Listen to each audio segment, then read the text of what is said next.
Hi மக்களே வணக்கம். யாரெல்லாம் நம்ம சேனலை சப்ஸ்கிரைப் பண்ணலையோ சப்ஸ்கிரைப் பண்ணிக்கங்க. அப்போ தான் நான் போடுற வீடியோவை உங்களால் உடனுக்குடன் பார்க்க முடியும். பிக் பாஸ் சீசன் 9ல் விஜய் பார்வதி எல்லாருக்குமே தெரியும். அவங்க வந்து பார்த்தீங்கன்னா இந்த ஷோவில் கலவையான விமர்சனங்களை பெற்றிருந்தாங்க. ஸோ அவங்கள பற்றின ஏதாவது அப்டேட்ஸ் வராதான்னு சொல்லிட்டு அவங்க ரசிகர்கள் வந்து வெயிட் பண்ணிட்டு இருக்காங்க. ஸோ நம்மளோட வீடியோவோட கமெண்ட் செக்ஷன்லாம் பார்த்தீங்கன்னா பார்வதியை பற்றிய நிறைய வீடியோஸ் போடுங்கன்னு சொல்கிறாங்க. இப்போ பார்த்தீங்கன்னா ஒரு அப்டேட் கிடைச்சிருக்குங்க. லாஸ்ட் வீக் பார்த்தீங்கன்னா அவங்க நடித்த ஒரு படம் இருக்கு இல்லைங்களா, முஸ்தஃபா. ஸோ ஆக்டர் காமெடி நடிகர் சதீஷ் கூட சேர்ந்து நடிச்சிருப்பாங்க. ஸோ அந்த படம் வந்து ரிலீஸ் ஆச்சு. ஸோ படம் வந்து ஒரு தடவை பார்க்கலாம், சுமாராக இருந்ததுன்னு சொன்னாங்க. பட் நான் படத்தை பார்க்கல, பார்த்தவங்க சொன்னாங்க. உங்களுக்கு எப்படி இருந்துன்னு சொல்லிட்டு நம்ம கமெண்ட் செக்ஷனில் கமெண்ட் பண்ணுங்கள் அந்த படத்தை பற்றி.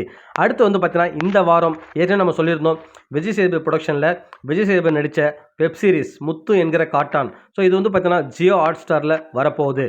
ஸோ அதுக்கான டீசர் வந்து ஏற்கனவே ரிலீஸ் ஆச்சு. இப்போ வந்து பார்த்தீங்கன்னா ட்ரைலர் இன்றைக்கி 6 மணிக்கு வந்து ரிலீஸ் ஆகிருக்கு. ஸோ இந்த வெப் சீரிஸ் ட்ரைலரை பார்க்கும்போதே உண்மையாக ரொம்ப நல்லாயிருக்கு, த்ரில்லராக இருக்கும் போல இருக்குது. ஸோ விஜய் சேதுபதிக்குமே இது ஒரு டிஃப்ரெண்ட்டான மூவி மாதிரி தான் இருக்குது. இதில் பார்வதி என்ன மாதிரி கேரக்டர் பண்ணியிருக்கான்னு தெரியல. ஏன்னா ட்ரைலருமே அவங்க ஃபேஸ் வரல.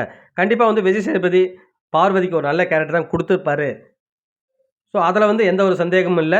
இந்த வெப் சீரிஸ் ரிலீஸ் ஆகும்போது இதை பற்றின நியூஸ் போடுவோம். அடுத்து வந்து பார்த்தீங்கன்னா நம்ம கானா வினோத் இருக்கார் இல்லையா, ஸோ அவர் வந்து ஒரு படத்தோட சாங்காக தெரியல, இல்லை ஆல்பத்தோட சாங்காக தெரியல, புளிப்புன்னு சொல்லிட்டு இன்றைக்கி ரிலீஸ் பண்ணியிருக்காங்க சிங்கிள் ட்ராக்கு. ஸோ கேட்கவே ரொம்ப நல்லாயிருக்கு. இன்றைக்கி ட்ரெண்டில் என்ன மாதிரி பாட்டு எழுதுனா வந்து ஒரு மக்கள்கிட்ட வந்து போய் சேருமோ, ஸோ அந்த மாதிரி பண்ணியிருக்காரு. உண்மையாகவே கேட்கறதுக்கு நல்லா இருக்குங்க. நீங்கள் ஃப்ரீயாக இருந்தீங்கன்னா போய் பாருங்கள் மக்களே. மீண்டும் உங்களை அடுத்த வீடியோவில் சந்திக்கிறேன். நன்றி.